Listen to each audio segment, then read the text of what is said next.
We will. All right. Well, it says we're live, so I'm going to assume that we are live.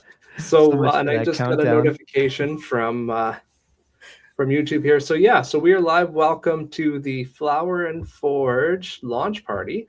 I'm Herman Steuernagel, the author of Flower and Forge that just launched today. It's my cozy adventure story, kind of a beefy one for being a cozy fantasy, but I had a lot of fun writing it. We're going to talk about that a bit today. And yeah, so we as a group are taking over the FanFiAddict's channel. So I want to thank them very much for hosting. And I can hear myself because I've got YouTube open here. One moment. They gave us the keys, and they had no idea what they've realize done. their error soon enough.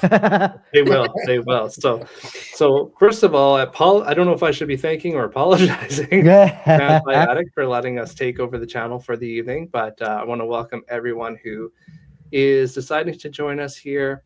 I realize I have not used StreamYard before, so I do apologize if you're commenting in YouTube and I don't see your comment. I do have a list here in StreamYard. We will see how this goes. But I want to go around the room and introduce the lovely people that I have here today, or I'll let them introduce themselves. So Liz, you are on my right-hand side here on my screen, so why don't you start?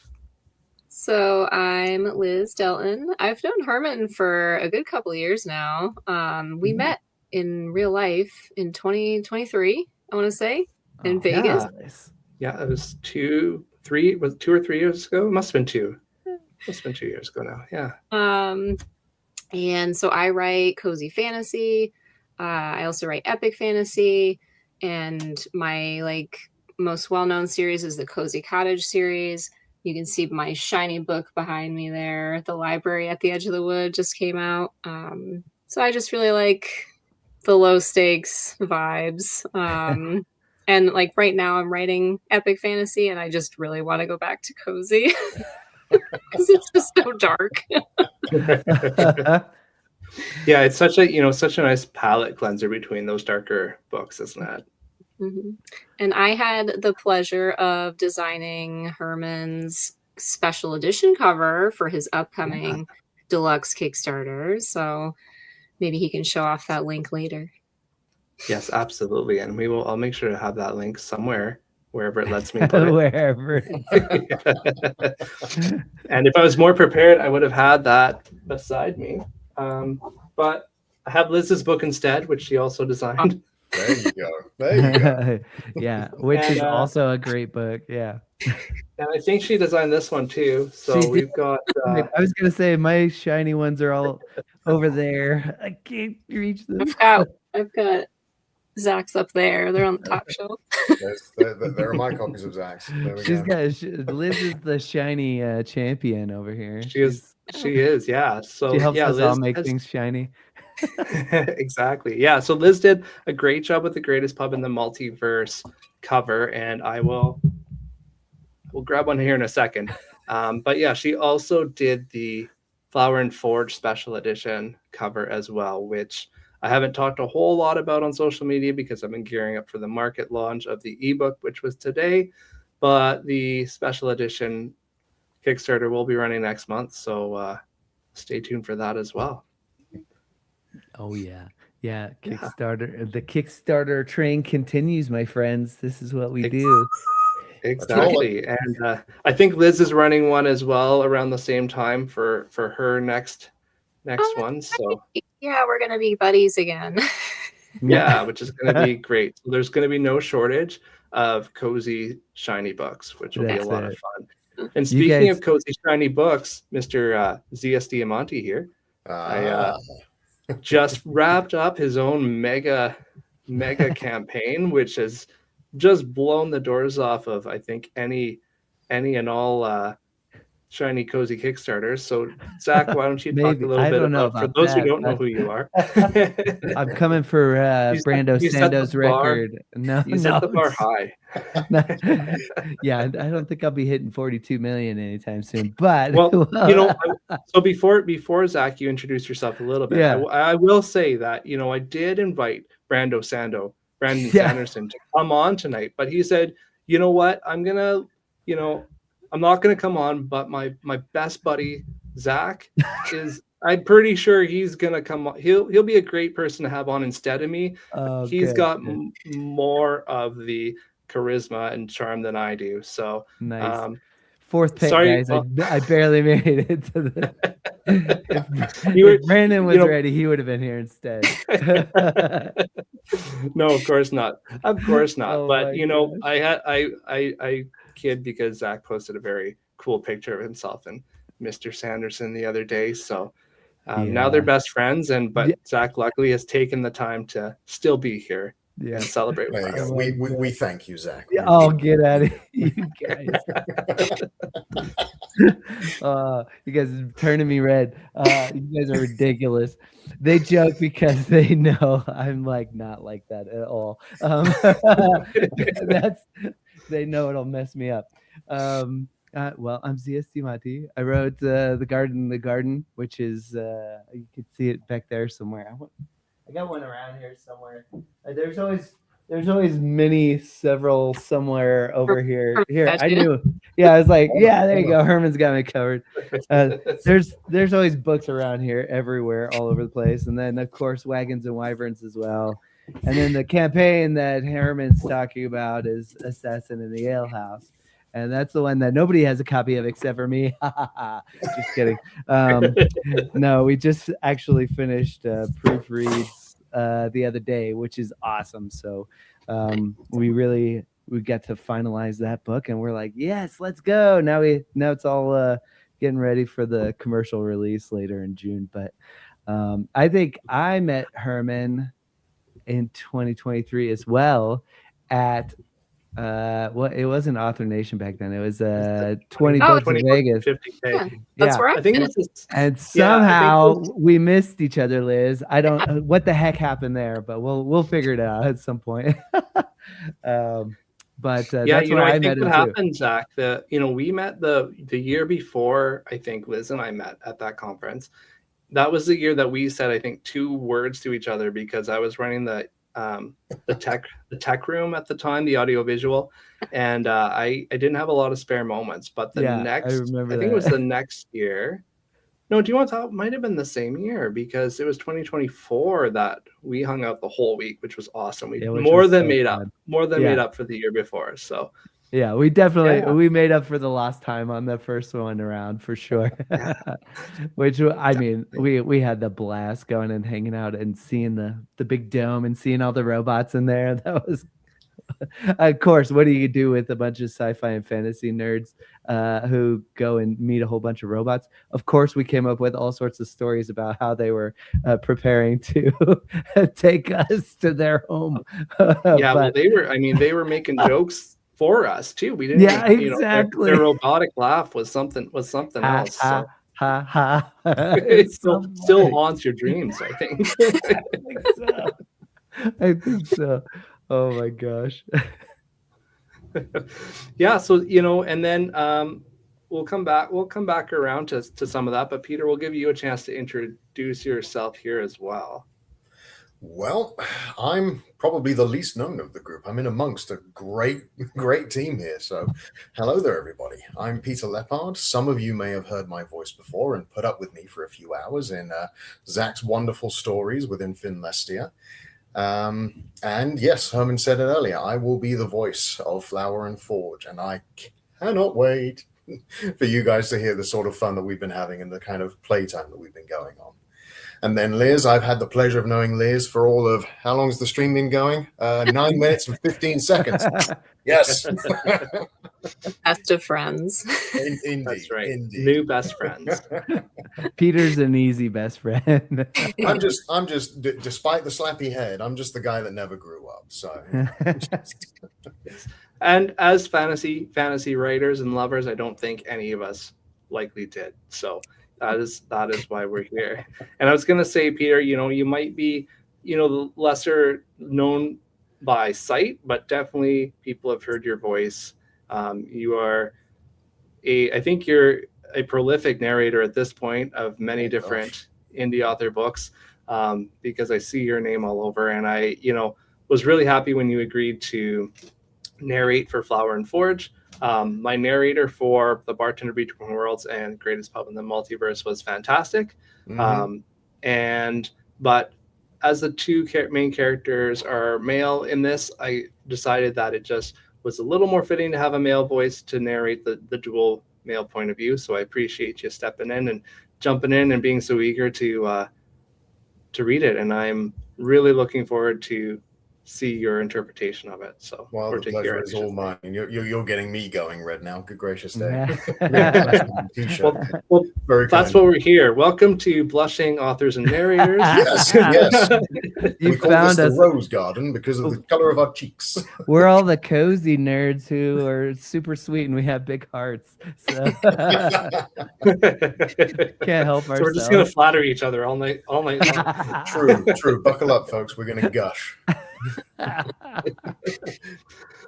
Yeah, so I invited both Zach and Liz and Peter because you've all been a big part of my, especially Flower and Forge, but with my writing journey as a whole. And I've appreciated all of you being a part of my writing journey, and especially with Liz doing the cover, Peter doing the narrator. Zach's always, has to listen to he's got my texts and everything going all the time. So he's been a big support, in the background. And I can't thank you enough for that. But I know people who are joining us. We don't have a lot watching live right now, but I know they'll kind of come and go throughout the evening, and this will be replayed both on the FanFiAddict channel and as well on my YouTube channel and the Pint and Portal Author Podcast YouTube channel, which is my podcast. So this will remain on YouTube for a long time. But the reason, if you're tuning in here, is because today is the launch day of the ebook version of Flower and Forge. The paperback version, even though I have the only copy in existence right here, that I had to FedEx at an exorbitant rate to get here. It showed up at my doorstep last night. Oh my gosh. So I could have it for launch day. We're in the process of, we're moved in now, but we, kind of moved over the last 6 months. So I had to push back my paper and the audiobook release because everything was I was pushing the limit of what I could do. So I settled on an ebook release for today. And then later on, I'll do the Kickstarter so that things are a little bit closer aligned for people who want to back the Kickstarter and get a printed copy. The audiobook will be part of the Kickstarter campaign as well. So everything will kind of tie in nicely. It's a bit of a staggered release, which is a little unusual to some degree. I mean, Trad does it, right? Trad will release the hardcover well in advance. So I thought I can do it too. Right. I think I was maybe one of the first weirdo cozy guys to go, hey, what if I did the special edition before the book even comes out? Yeah. I think, and that's a fun way to do it. And it is a fun way to do it. But yeah, it's definitely, I think that was definitely not the norm a year and a half ago. Yeah, when was that? When was that campaign, Zach? Because we must have ran ours pretty close together. Yeah, I think before you and Liz were Kickstarter buddies, it was you and me timed up. Now it's Brady and me are timed up for somehow. But I love that because we always have so much fun, like bouncing off at each other, throwing stuff to promoting each other, of course, and just it's just such a good time. And I love how much good community we have around that stuff. But the first one for Guard in the Garden, wow, that was a while ago. It had to be, man. Did we run around the same time? Because I was probably... I want to say that was 2024 in, I want to say probably November timeframe. Or maybe it was closer to like September. I could be wrong. It's been a minute. Yeah, because I did the same thing with my Kickstarter. And I think, we got the same, because it was probably about the same time. We got the same kind of reaction. People thought we were crazy for They're like, how are you running a special edition? I'm like, I don't know. Right. I don't know. We're going for it though, and it's going to be amazing. And Liz is going to make all our books shiny. Yes.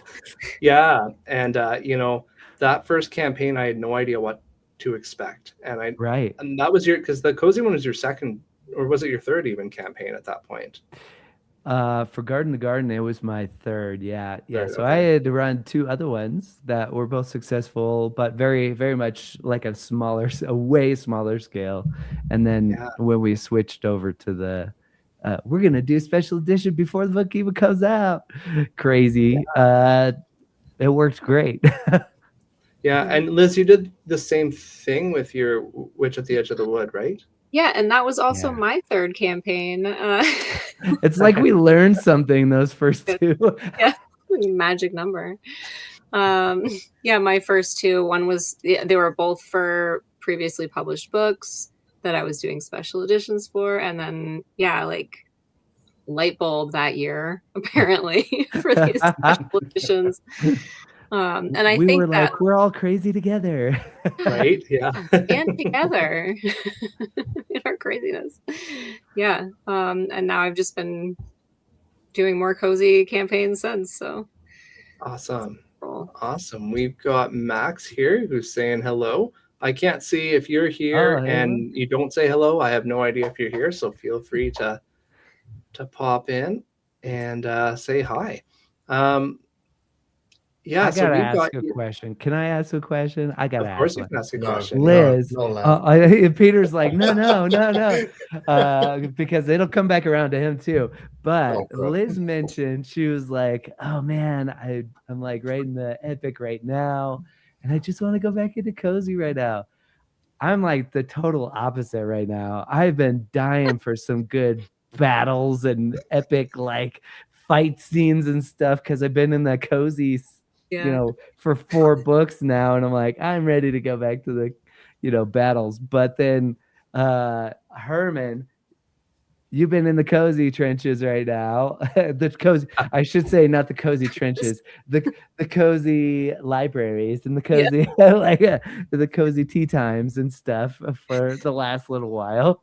Are you ready for some like epic stuff again, or what? Yeah, it's funny because I am, so Flower and Forge is a little bit more, it's funny you say that because it is a little bit more epic than Greatest Pub was. Mm-hmm. Greatest Pub was very much, they were in a pub, we were getting to know the people kind of in the town, and there was a little bit of excitement, but it wasn't, it was more, I think, what people would consider a typical cozy fantasy book. This one started out, my first idea was for, them setting up a bakery. But apparently I was craving a little bit more action because they went off on their own little side quest. Mm-hmm. And it ended up being 130,000 words. And gosh. I had to pull myself back a little bit from, some of the darker themes that I wanted to put in. I shouldn't say wanted to put in, that, naturally I drift towards sometimes. So, but I did what I could to, it definitely is a cozy story still, even though, it's a journey, but they are traveling. And I think that kind of helped my bug for a little bit more action. Even though it is a slow journey. But, I had a lot of fun with it. But yes, I've got a couple of more, adventure type series that are not finished yet, that kind of the back of my brain is itching to get back to because I've spent a lot of time in this book and in this world, and I absolutely love it. And we haven't seen the last of it yet. But, I have some ideas for kidding, right? So I'm not going to say too much yet because I've got things planned, and we'll see which direction it goes. I do want to say hello to Mackenzie for popping in there. I put her note up there before, and Max is 90%. He's one of my arc readers. So he's 90% in, and he's hoping to wrap it up. I honestly had so much fun with this book, guys. I would say it's one of my favorite ones I've written. Is that, I mean, your latest one is always your favorite, kind of, but I mean, sometimes you mean it more than others, right? So I mean it with this one. I really enjoyed how everything came together in the end. I'm a pantser, so I don't know how. As much as I try to outline, and I have an idea of where things are going, I was in the final chapters and I'm like, oh, this connects to this thing that I wrote way back here, and I mean, that's so exciting. I don't know how people who are like strict outliners get excited about the end of their book when you don't have that realization at the end. It's so much more exciting when you're a pantser and you make those connections, because it's like, oh, the realization is just so visceral, because you're like, look what I've done. Yeah, it's true. It's true. But I know you guys know Tim Fasciola. He is like he is just the uber super plotter, right?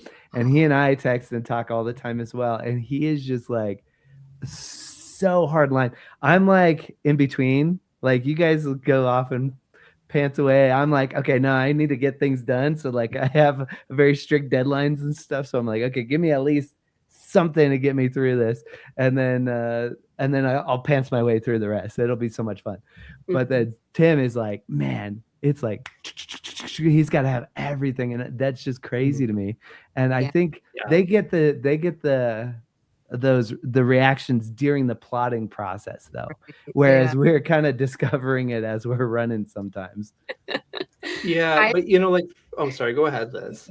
Oh, sorry, I was just gonna say, I started off as a pure pantser, but I'm now like a plantser. I've got some bullet points, but I can't possibly plan like what chapters are going to be and like what order they might even go in. Like, I just have these vague bullet points, and then we just roll with it. And then Peter gets to read our mess, and he enjoys. And I love every minute of it. So yeah, Peter, I assume that you're not planning. Well, you probably are. Like, how does your process work? Because I actually haven't heard a lot of behind the scenes from a narrator. You obviously do a read through first. So are you planning elements, like how you're going to read different parts of the story before you start recording, or how does that look on your end of things? If I'm honest, it's a little bit of both for me. So you're a planter as well. Yeah. I like to be about maybe a chapter or two ahead of what I'm recording. Reason being is I love having that excitement of those connections being made in my voice as I'm narrating it. So if it's as fresh for me as it is for the listener, that just adds that little bit more of authenticity. That's just how I work. But at the same time, if I know that, oh, this has happened, but holy cow, wait, and I need to rein it in a little bit here, then, like I said, I go a chapter or two ahead of what I'm recording at the time, just so that I've got that little bit of a clue as to what might be coming around the bend. That is really cool.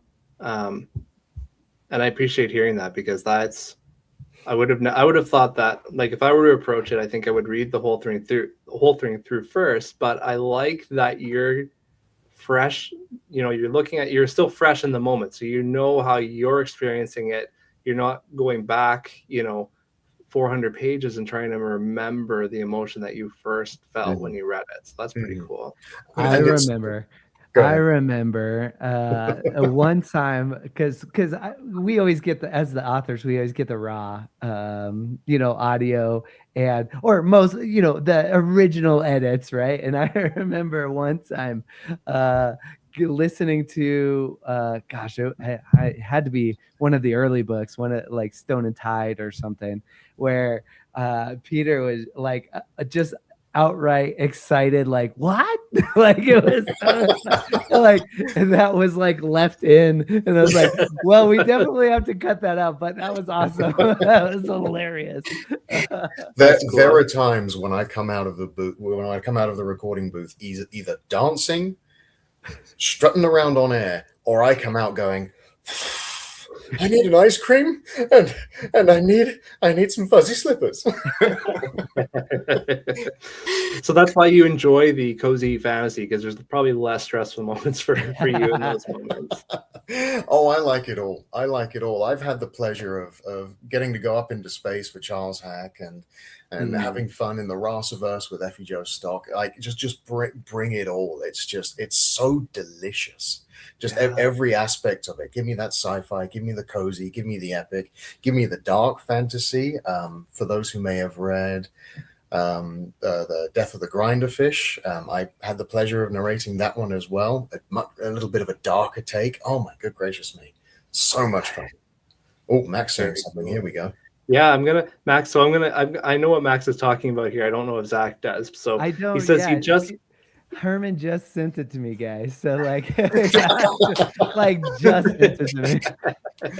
I mean, so my ARC readers only got it, a couple weeks ago. So don't feel too bad about that, Zach.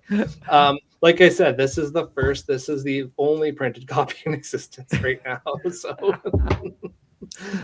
so now Max finished. Max, like I said earlier, was on my ARC team. He had just finished Garden the Garden, and he started Flower and Forge. And he mentioned this in my Discord. There's a wounded dwarf in Garden the Garden, and Flower and Forge starts off with a dwarf getting injured in a fight. So the prologue of Flower and Forge starts off with. So we've got another story about a wounded dwarf who got injured in battle. Totally coincidental, even though I read Garden the Garden 2 years ago. The idea for this book probably came about. It came about before I finished Bartender Between Worlds. Even there's an Easter egg in the epilogue of Bartender Between Worlds, because as I was wrapping up that one was when I got the idea for this one. So it's so funny when he said that. I was like, you're right. Like I did not even put that together. It's a very different story. It starts off. He made another comment here earlier. It's a low stakes adventure with cozy elements. So it's. But it is funny that he read 2 back-to-back wounded dwarf stories. Can't get enough of them. So yeah, and I see that. I clicked on Cozy Fanny. Sorry, I clicked on one. I thought I was clicking another one here, and I've got a camera in my way. Justin down. Oh, very cool, very cool. Thank you so much. And there we go. We've got congrats on the launch. Yeah, we've got. And if you haven't read the Hybrid Helix series, so good. By JCM Byrne. If you want a little sci-fi, Space Bears is a thing, and it's a great series. So guys, go check that one out too. Andrew Meredith has been like, dude, you got to read this. You got to read this. I'm going to get there, bro. I promise. I'm going to get there. It's on the short list because he keeps telling me I got to read it. Well, Andrew, he's going to hold you to that too. Yeah, he will. I know. You really should. You'll really enjoy it because it's like a cross between Deep Space Nine and superheroes. I know how much you love Deep Space Nine. And I had Joe on the podcast a couple of years ago as well, chatting about that, and he's a great guy to talk to too. So lots of fun with that series. So I do want to talk about Kickstarters a bit more. For those of us who are just joining us, we've got a bunch of people hopping in, so thank you for being here and celebrating with us the launch of Flower and Forge. It's a fun story about I haven't talked really about the plot. So we start off in the Pint and Portal, which is the greatest pub in the multiverse from my previous book. It gets a 1-chapter nod, and then the main character, Rudy, who is a baker, he's running a bakery in 1995 in our world, or a version of a world very similar to our own, is what I say. And he stumbles into a portal through the greatest pub in the multiverse and wakes up in High Barn, which is a kingdom of dwarves. Has no idea how he got there and has no idea how to get back. But the wounded dwarf that we mentioned earlier, Tarvo, was already being sent on a quest, a side quest, as you will, because he is a guy that wants to get back into the action. and the princess, but also the rebel leader of this world, knows that he's not going to just sit around town. So she's giving him a lighter quest to kind of keep him busy. He figures that out and doesn't like it, but but they both end up on this journey to find a witch with an ancient magic that might be able to help them both out, both help their fight against the kingdom and help Rudy find his way home. I need to work on my pitch for the story. But that is well, hang on though. The cool thing is there's so much interconnecting and interweaving things, right? Because we got the multiverse, right? But you got to tell us. So this is a prequel book to Greatest Pub in the Multiverse, right? Kinda, yeah. Sort of, yeah. Tell us where it fits in the timeline. Yeah. So this, it's so interesting that this universe, this one facet of the universe, has ended up becoming a kingdom that I'm visiting time and again, because that was not ever the plan. So in the timeline, if you want to start out at the beginning of the current timeline, we've got this little anthology coming out in that we ran a Kickstarter for a month or so ago. That will be available for order the end of the month. The Honor Anthology. Yes, it's actually available for pre-order right now. So so make sure to check that out. It's all shiny. Get that shine on there. I'm doing my best Liz impersonation here with all this shiny on this one.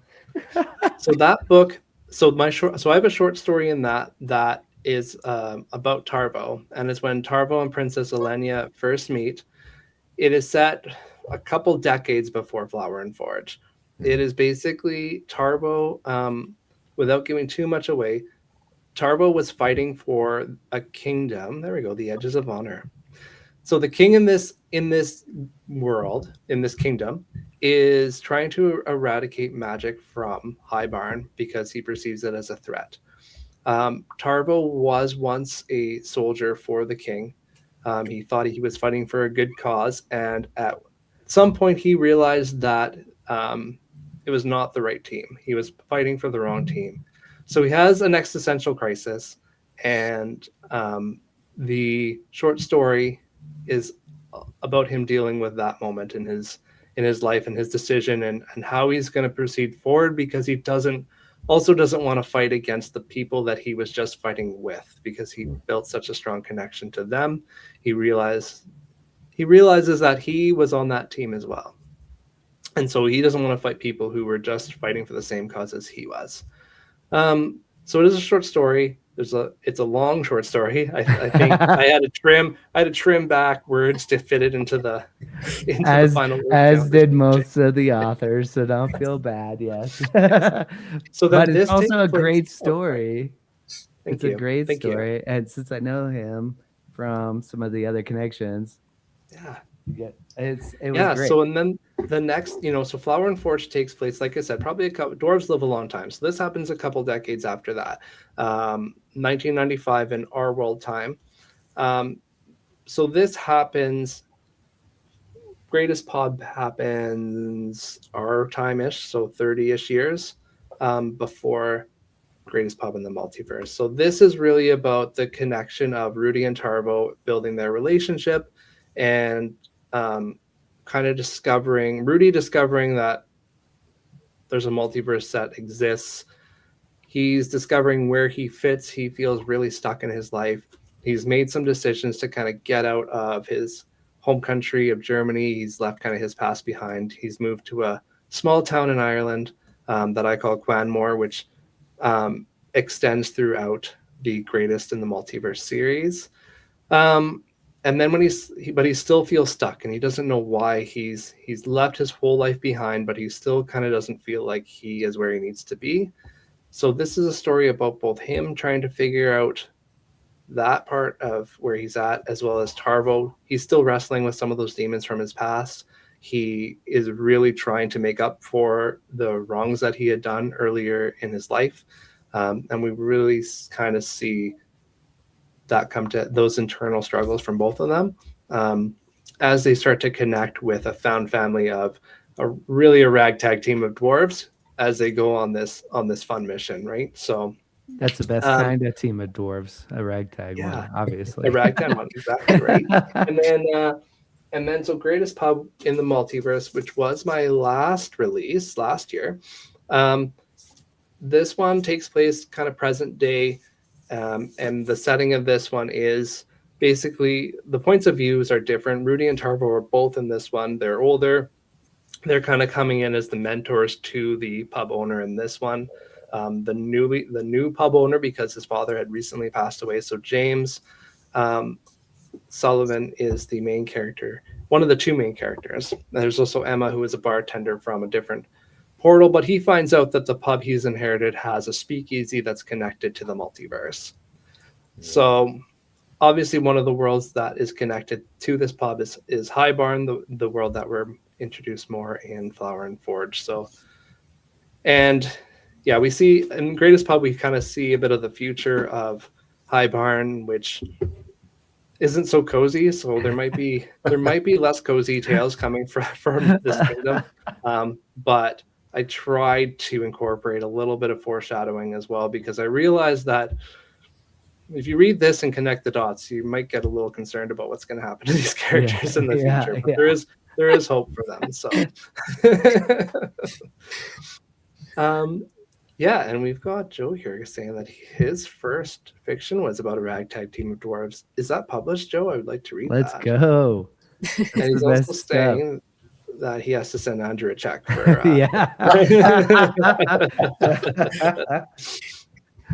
oh, that's good. That's fun. So yeah, that is the connected. I'll let him know. The connected world of High Barn and Tarvo and Rudy. It's the funny thing is, and I say I didn't plan for it because the first book in this multiverse was The Bartender Between Worlds. Mm-hmm. Rudy gets a very small cameo in the epilogue of this, and like I said, I don't even think that he was in the copy that was proofread, because I was plugging in as an Easter egg for this idea that I had on a bike ride, and I talked about this in the acknowledgements, but I was on a bike ride kind of at the end of this, trying to just like get my mind off of writing and editing. And as as authors, the moment you step away from work, then just story ideas start to come. So you got to write them down somewhere. So that was this was kind of the plan for the third book. Was kind of it was a different storyline, which might come out a little bit later as something similar to what I had originally thought of, but this story has been in the works for a couple of years, in the back of my head at least. So and then not in the back of my head for the entirety of this year, as I was trying to work through it while moving and a number of other circumstances, but I'm happy with the results. So that's the best. So there we are. I'm a third of the way into it. And I love when you were just saying like, oh, he gets sent on a side quest. I like laughed out loud when I think Tarvo says like, you're sending me on a bloody side quest. Like outraged. He was like outraged. And I was like, just loved the call out there. Yeah. Yeah, there's definitely some self-aware moments in the dialogue of these characters that they have most of them have such big personalities that come through, or came through to me at least as I was writing them. And I hope, Peter, that as you're, reading for the audiobook, that you can kind of see that as well, because there's definitely a couple of characters that continue to come back as people are now starting to read it and are talking to me about their favorite characters. There's a couple that continue to come up. So we'll compare notes for sure. Yeah, that's got to be such a fun thing for you, Peter, because like as authors, we're like, oh my gosh, we need to read now, especially because we all dabble in like epic, but then we all dabble in the cozy as well. And the cozy tends to come from characters I wanted more of in the epic, and I'm like, ooh, we should do something about them, and then I get to go on from there. But for you, you're reading it, and there's got to be times when you're like, oh man, wouldn't it be fun if they did something fun with this character? It's funny you say that, and I'm sure I'm not the only one who'll say this when you talk to other narrators, but we're lucky enough as narrators to be able to be just along for the ride, a part of the journey that the characters go on. And, you know, you guys, myself, everybody watching, we're all products of thousands of decisions and thousands of events that happen every day. And the wonderful thing is that a well-written character is the exact same way.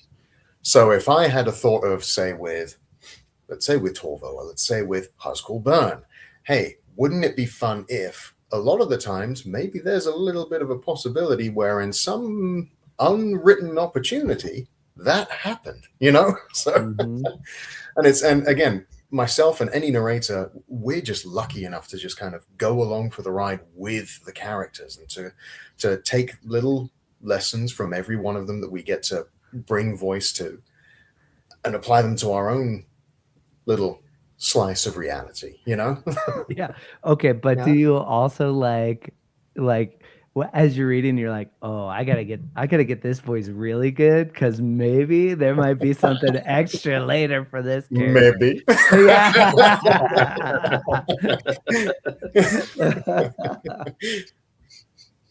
You heard it, folks. Behind the scenes, you've heard him say it. Yeah. Oh no, definitely. There are characters where you're going, you'll develop a kinship with, and this happens not just with narrators. Any reader, you'll pick up a book, you'll get into a story, and you will just develop. These won't be characters on a page. These will become your friends as you go throughout them. Yeah. And as you get to see them grow and think, oh, wouldn't it be wonderful if? And then you grab another book and you go, oh, they did. Yeah, exactly. That's where the real thing can happen. Yeah. I like this. Joe's narrator asks him if there's going to be a character who shows up again. So that's the opposite approach, because I think what you're saying, Peter, is that you're putting some emphasis in there to make sure he shows up in a future book. I know he does. I can do both. I know. You're going to want to bring this person. He's made me do it. This is going to be a fan favorite. Hey, I name dropped Huskull Burn for a reason. him and stinking Tobin, man. I was like, oh, Tobin's gonna come back in every book now. I don't know. How can we fit Tobin in? They're thousands of miles away. I don't know. Let me think of something. Oh man. Yeah, watch. It's a slippery slope, Herman. Just watch out. I know how he works. And yeah, we'll see. Now, I mean, so the good thing about cozy fantasy is usually people don't die. So there's usually a chance to bring them back or bring them in, you know, in some other, even if it's a cameo or even if it's, you know, a side character. I will say I do have another book planned with a good number of these characters. So we will see a number of them again. Definitely there'll be some fan favorites, I think, in that one as well. But I've got more plans than I've got time to write them, so that's the only problem. Liz, when do you are you pulling your characters out of like worlds that you're already writing? Because reading The Witch at the Edge of the Woods was awesome and I loved it. Obviously, I told you as much, but she's like, say it again. No, it's fine. It's whatever. But no, what was it?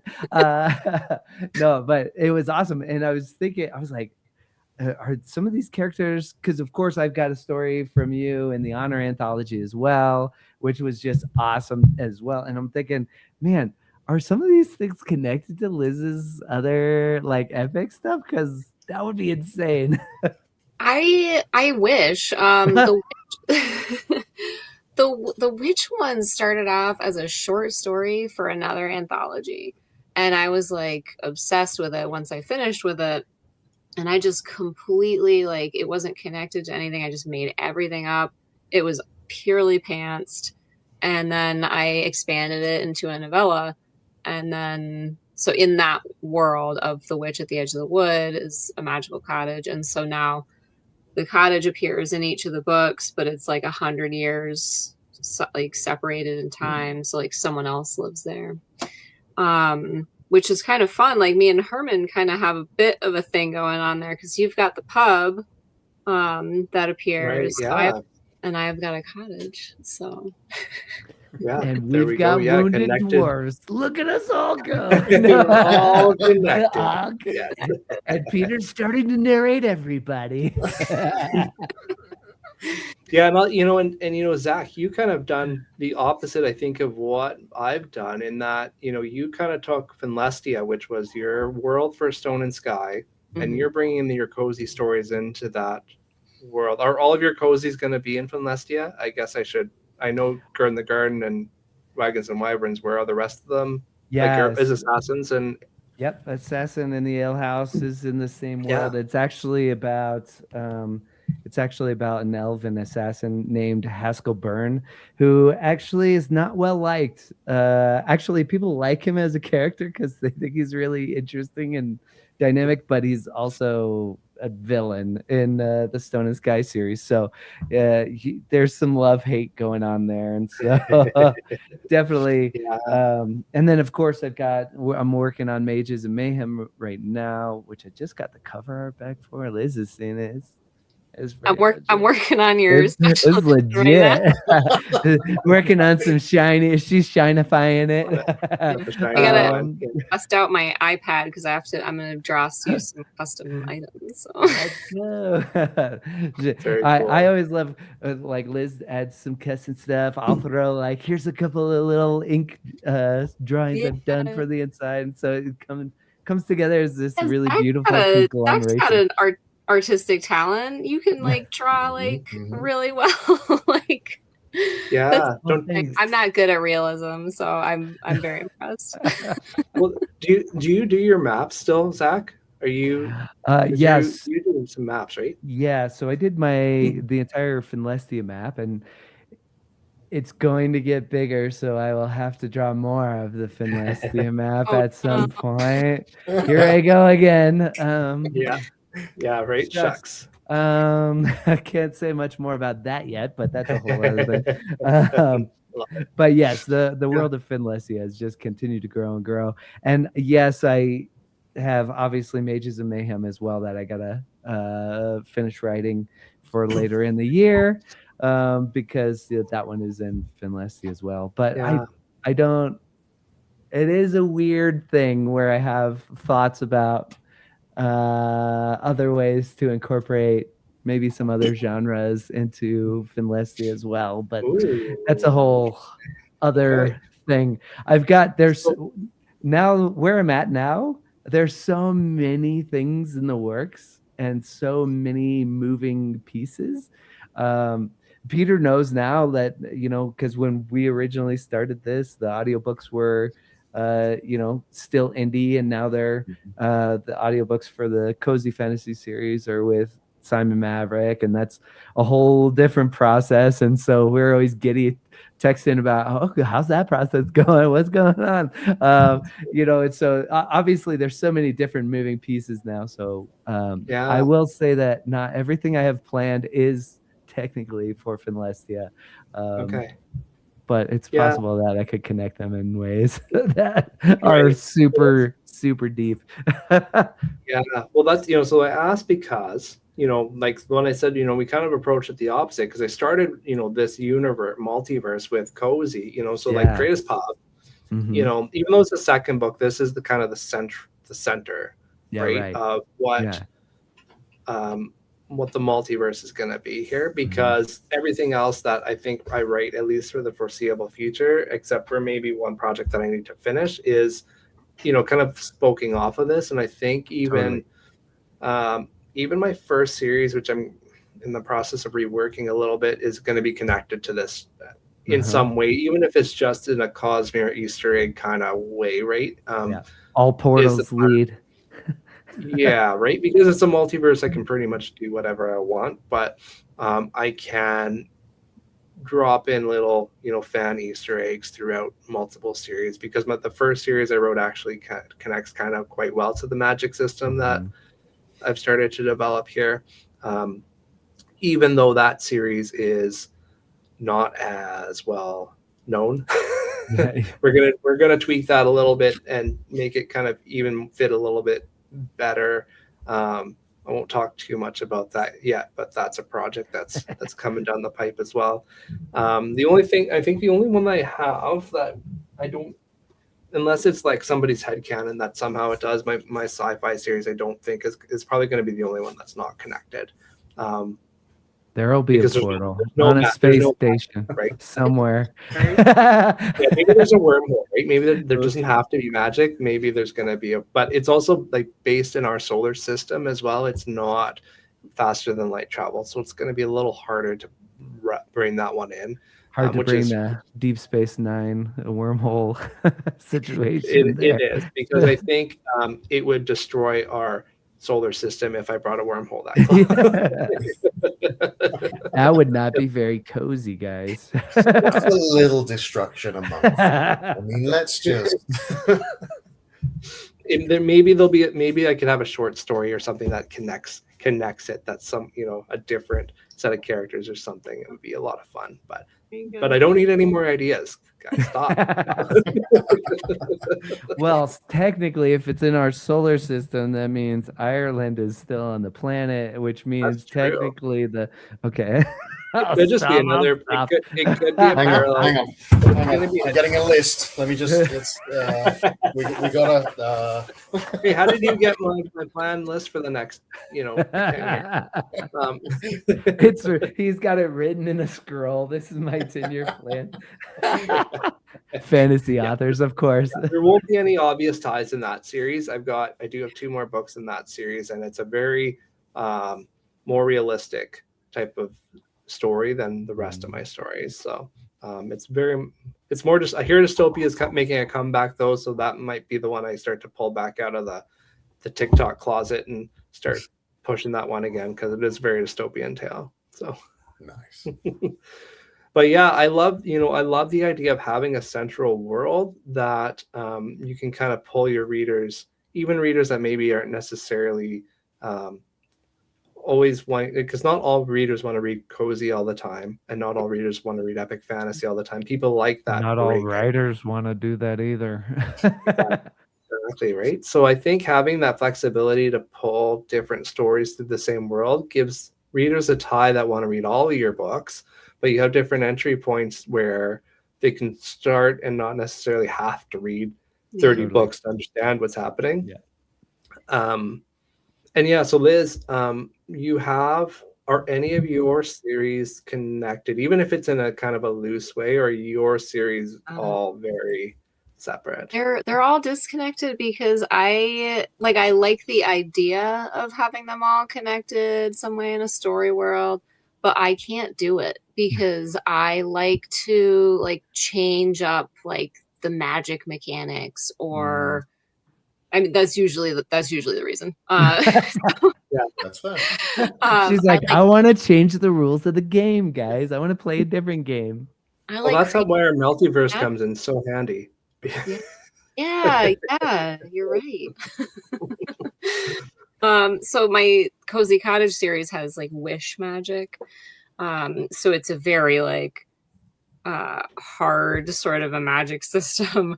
And my epic fantasy series has elemental types of magic. So there's a fire mage, there's a paper mage who's in the short story that's in the honor anthology. I thought a paper mage would be cool. And it is so cool. I love it. And she's a friend of the main character in the Legends of Gold and Silver series. This is book 2, but it was within reach. Okay, no, don't just flash that cover. You gotta hold that cover up, because that is a gorgeous cover. That whole series. Yeah. Yeah, that's seriously cool. And then her story is called Paper Cats and Portents, which is so good and so fitting. Liz was another overwriter too. We had to let's tighten this up. We can do this. Yeah, it was I think I finished it at 12,000 words. And it was I was just cutting every single extra word that did not need to be there. So it really tightened up my writing. That Edges of Honor might be my tightest written work ever, because I did the exact same thing. I was cutting. I'm like, I guess I don't need this word. I was like trying to send a, you got the tweet count on your, when Twitter used to be a thing to use. You're trying to like fit in that word count there, and you're cutting and using ampersands and like, how do I fit this in? And it's well, exactly honestly, both your stories came out so good when we paired it all down, and it like was just the, oh man, they're so good. Yeah, you guys nailed them. And a paper mage is so dope. Yeah, right? I can't wait to see that and like hold it in person. It's gonna look so good. But like I am there's a reason this is 130,000 words. This is I have to go back and check, because this might be my longest book. It's like going from this to this. I had some writer friends laughing at me because I showed them my script. So Scrivener gives you a word count goal that you put in when you start writing, and so you know how close to you're getting to that goal. My word count goal for this book was 70,000, and I was showing them screenshots. It was like 120 out of 70,000. It's like, way to crush that word count there. So you did okay. That was, I didn't realize it was 130,000. I've been reading it, and I thought I was like reading like a good portion, but the percentage wasn't going up as quickly as I wanted it to. It all makes sense now. It's a chunky cozy fantasy. It's probably a small epic fantasy, but for a cozy fantasy, it is a long one. And so I did a lot of world building that when I approached it, one thing I enjoy doing, and one thing I enjoy about epic fantasy is the world building, which sometimes you just don't get a lot of in cozy, because they are only 50 to 70,000 words usually. And the setup to get into the main storyline is long. It's long intentionally, and long enough that I was worried that people were gonna be bored. But as I was kind of rereading them, like, no, the setup needed to happen, because I really wanted people to get to know the characters before I kind of, I wanted this journey to matter to them. And I needed a good reason why, especially Tarvo, you're not there yet, Liz, I'm not going to spoil it, but I needed to convince him to go, because he was his character, he did not want to go on this journey. He wanted to go back into the action, because he has basically, like I had said before, he has elements of his past that he feels like he needs to make right, and his instinct is to fight for that. So I had to make it believable that he was actually going to go on this cozy quest. So it took a bit to get there, but I hope it paid off. And so far, I haven't heard that it hasn't yet. So.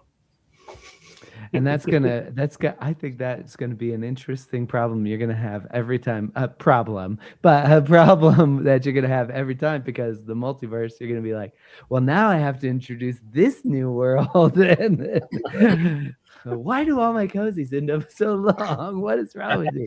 Yeah, that's true. So I will say the next one that I have planned is planned to be shorter, and it's planned for this world, so I don't have to do that for the next one at least. So they will.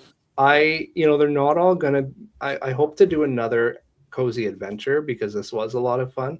But I do have planned cozy kind of stay in place and chill a little bit more. So they're not all going to be 130,000 word epic cozy fantasy books. Some will be even more. But as I was getting someone rated. Going, kind of when I got into this and I kind of felt the rhythm, I really wanted to have a cozy fantasy book that epic fantasy readers would enjoy. Because I think that sometimes cozy, you look at the reviews and you're like, it was fun, but it didn't seem like a lot happened. Right. This was kind of my answer to that, and it kind of happened organically, and I enjoyed it as a reader of epic fantasy doing that. So I had the same thing with Wagons and Wyverns. I was like, I honestly, sometimes when I'm at show like events and stuff, I'll tell people like, everybody knows Guard in the Garden, blah blah blah, but this was arguably more fun. Like, and they're like, all right. And I think those are needed. And I think of SL Roland. We had him, Stephen. We had him on the launch party for Bartender Between Worlds. But Cursed Cocktails is the story that he is known for. I think I had more fun with Sword and Thistle because it's an adventure. I thought it was great. Yeah. And there's it looks like that. Sorry, go ahead. It's like, sorry, that one's like just kind of like deep and has like a bit of a like spooky feel to it. Even. Yeah, it does. It does. It's almost like spooky cozy, and it's fun. Yeah, Yeah, and I haven't read Here Be Dragons yet by him, which is his new cozy adventure. I don't know how adventure-y that one is, but it Brigands very and adventure by Travis Baldry is his new one in his cozy series, and it's not very cozy. Like, it's got adventure, but I didn't find it very cozy. So I tried to strike a balance between cozy and that adventure, and it's hard. It is hard to do. Or I found it hard to do without somebody getting stabbed along the way. Yeah. Maybe slightly poked. But... Yeah, right. Yeah. Only a little stabbed. Right. Well, it's just a little stabbing. Yeah, I did rewrite one scene. I did have to rewrite at least one scene where somebody didn't make it. I'm like, no, I can't do this cozy. I can't do it. We max out at the maiming. That's as far as we go. We just if somebody's got to die, you got to do it right at the beginning so you can make all the cozy happen after. Yeah. It's tough. It's a tough thing. And it definitely was. I mean, it was the right call for the story to make too. It did not fit at all. It was just I needed some excitement that day, and he's got this devastating scene that just totally rips all the cozy away. Well, nothing says cozy like reeling them in, wrapping them in a nice warm blanket, and then slapping them in the face. Yeah. But devastation. It's a hard balance to pull, and I know, Zach, we've talked about this, and Liz, I'm sure you feel this too. When you write, especially like my first 9 books were very high stakes, very intentionally, like you're taught to world-ending stakes. That you can't let your readers catch their breath, basically. Like, you've got to keep ramping up the stakes, and that is kind of how we're taught to keep readers turning the page. So when you've got to step back and do the opposite and let them like just kind of enjoy the feelings, experience the world, it's a very different writing experience too. I feel like I'm getting skill too. Yeah. I feel like I'm starting to feel more comfortable with it, but I had a hard time with Bartender. Bartender is not honestly, like a lot of reviewers will say it's cozy adjacent. Yeah. And even that much, I had a hard time pulling back on the ramping up the stakes because it is a different type of writing. Yeah. Oh, for sure. I mean, Assassin in the Ale House has lots of dead people, but like we have to like it's in the title, so not show them, and like it's such an interesting dynamic. Like, so excited for this book, man. Yeah, it's pretty fun. It's pretty fun. But yeah, no, it is a whole other thing to try to. Okay, there's bodies, but they're not unpaged. So like, okay, hang on, let's think about how this is gonna work. And yeah, it's definitely a different like skill to master for sure. I mean, when you have an assassin, whoops. Yeah. Gotta be some murder in there. Just a little bit of murder. You gotta have a little bit of murder. So Zach, one thing I do want to ask you before, I know Adrian said we had an hour to an hour and a half. I'm not sure how strict he's going to be, but I do want to ask you because, so you were on my podcast, like a month ago, before your Kickstarter campaign. I'm asking on behalf of myself and of Liz, because right before your campaign, we talked about how you thought this Kickstarter was going to go, and you weren't Sure. You're gonna quote me because I don't remember what I said. You said something to that effect, at least, right? What I want to know is how, like, okay, so so for those of you that aren't familiar with Zach, what was your final goal? What did you hit at the end of your Kickstarter campaign? Yeah, so at the end of the Kickstarter campaign, we did it ended at 119,000 for awesome. The Assassin in the Ale House special edition, which is, I mean, it was a little bit. I mean, look, I had stretch goals going up to like 80,000. Maybe we could hit, like, I was like, you know, judging by the things we've done before and this and that. And we were like, okay. And right when I thought I kind of had it figured out, we were like, oh, we got 9 days left and we hit all the stretch goals. I think we got to come up with some plans. Yeah. I mean, I was asking social media. I was like, what do you guys want to see? Let's figure it out. I don't even know. So I want to know, and I'm asking for both myself and Liz with Kickstarter campaigns coming up for our coming books. I want to know what you did. What did you do differently for this campaign because like your last campaign did well, right? But this blew that out of the water. So like, what do you have any idea what you had done differently this time? Yeah, I know a few different things, and because we definitely took several things that we've done in the past and kind of ramped them up and ran some tests before, and then we ran a little bigger tests to see if we could actually see if it actually would scale, right?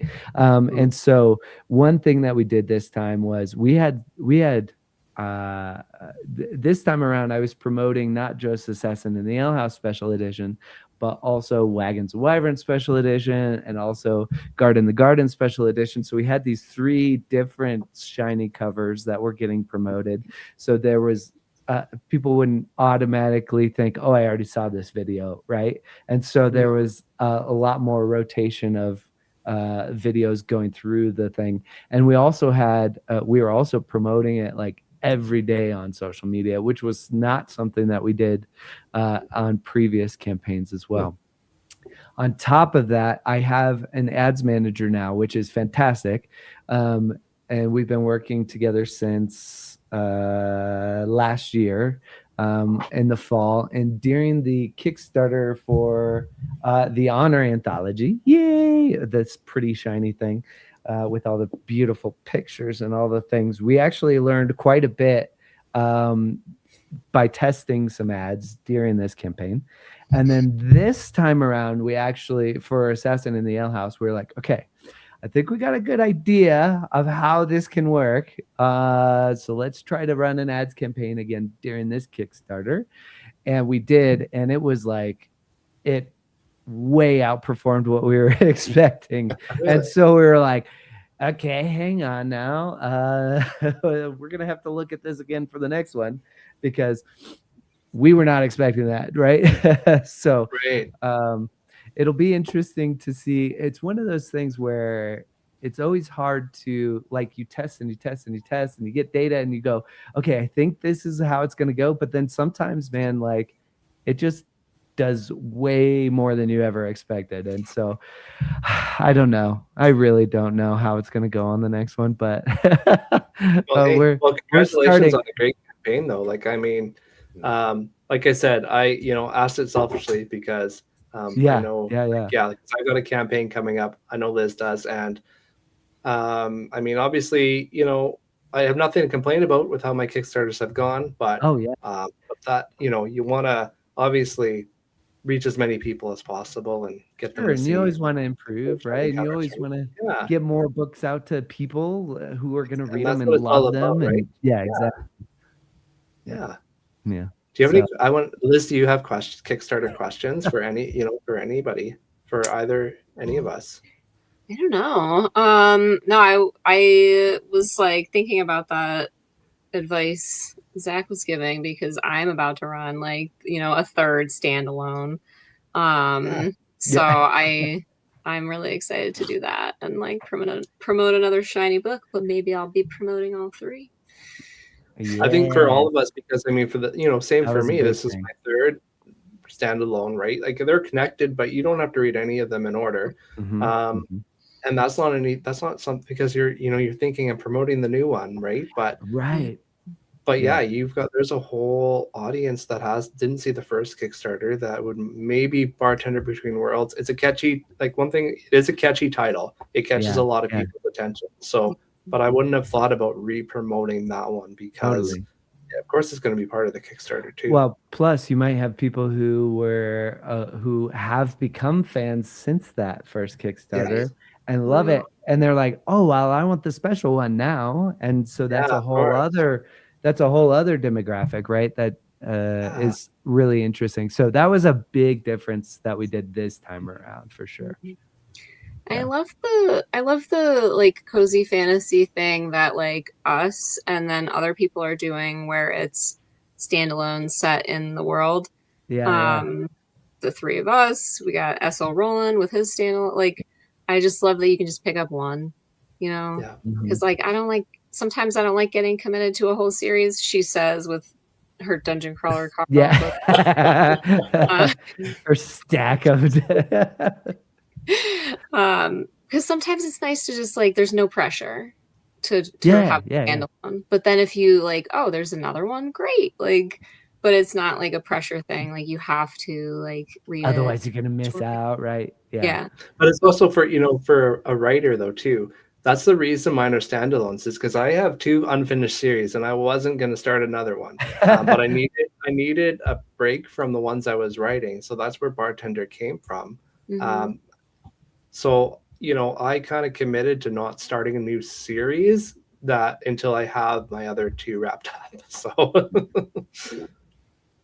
that's fair. Yeah, that's fair. Well, Herman, dude, show off the book one more time, dude, before we wrap this up. Tell them all about it because Flower and Forge is out, dude. This is hype. Yes, I am. Yeah, I am so excited about this. And go and pick it up. Ebooks are out right now. You can pre-order paperbacks on most retailers now, I think, have them. For sure, Amazon. You can also pre-order the hardcover and the audiobook direct from my website. That's the only place you can pre-order the audiobook, but it is up there. Flower and Forge, it is the tagline for it is The Hobbit meets the Wizard of Oz as a ragtag team of dwarves. Heads on an adventure filled with found family, magic, and pastry. And it is so much fun. And that pre-order for that audiobook is going to have this gentleman's dulcet tones. Yes. Beautiful tone. He's like it is going to have, Peter, I would like, if you could say something, I guess, a bit about, I know you haven't gotten, I'm not sure if you've started reading the book yet, but I've literally just started it. And so far, I mean, I'm not going to lie, I'm already hooked. I'm so excited to see. I mean, you can really feel the need to give our beloved dwarf a good kick in the pants to get him going on this journey. And you understand why as well. The Hobbit meets the Wizard of Oz. It's a great way to talk about it because you've got this entire gorgeous world, and you sorry, I'm stuttering because I'm really excited about this. I appreciate it. No, I like that. You've got this gorgeous world, and you are desperate to just jump in, to run along the roads, to dive off at the unbeaten, go onto the unbeaten path. And you just know that our 2 main characters are going to give you that opportunity. And I am ever so grateful to be a part of this journey. It's such fun already, and I am only maybe 1% into it. But it's going to be an exciting ride. That's for sure. According to Liz, you're going to go 30 pages before it goes to a percentage too. So hence just be aware. Not a complaint, but observation. I will say that this is the first map that I have had in a book. So we do get an epic. What's a journey without a map, right? And there will be a color version. I haven't really announced this too much yet, but there will be a color version of the map in the Kickstarter edition. as well as Kickstarter. Small spoilers in these illustrations, but you won't give away too much. But we've got some beautiful spread. I've got 3 illustrations, and they're all spreads, Nice. which will also be color in the special edition. But gorgeous. These are, Wow. and the color versions are incredible. Alexa, who has done some of Zach's illustrations yes. as well. I've sold his illustrator, I sold his cover designer, and his narrator. So it's a team effort. We share around here. But we've got, some magic and bread there as Love well. it. It's so much fun. Fantastic. Yeah. Love So lots of fun stuff going on in this book, and I hope you all enjoy it. And I want to thank you, the 3 of you, for chatting with me this evening. This has been so much fun. I always enjoy the chance to sit and chat with all of you. I know we'll be chatting more very soon, especially Peter and I will have lots of chats, I'm sure, over the audio book. Sick of me soon enough. But I'm so excited for everything that's happening with you 3. You all have lots going on with your books, and between Kickstarters and audiobooks and epic fantasies, and 2 of you have sat alongside Brandon Sanderson. I didn't talk about Liz's cover, who was up against Brandon Sanderson cover for an award. So we are we're in the presence of greatness, and Brandon Sanderson adjacent writers here. So I appreciate you guys so much. I appreciate you all. And jokes aside, thank you for coming. Thank you to everyone who showed up live. We've had people coming in and out all evening, and for those in the comments, I haven't been showing that Joe and Mackenzie are giving us some congratulations, which is fantastic. But I know we'll be replaying this again on the FanFiAddict channel. We'll have the replay, as well as my YouTube channel and the Pint and Portal Author Podcast YouTube channel as well. So for those of you who are watching, I hope you had fun with us. This was more about just us getting together as friends and having a chat and celebrating. So thank you all. Oh, Cassie's here too. Thanks, Cassie. All right, but we are, I think, wrapping up. So everyone who's here, have a good night, and thank you again. Go check out Flower and Forge on your favorite retailer. Do it. Congratulations. Okay. And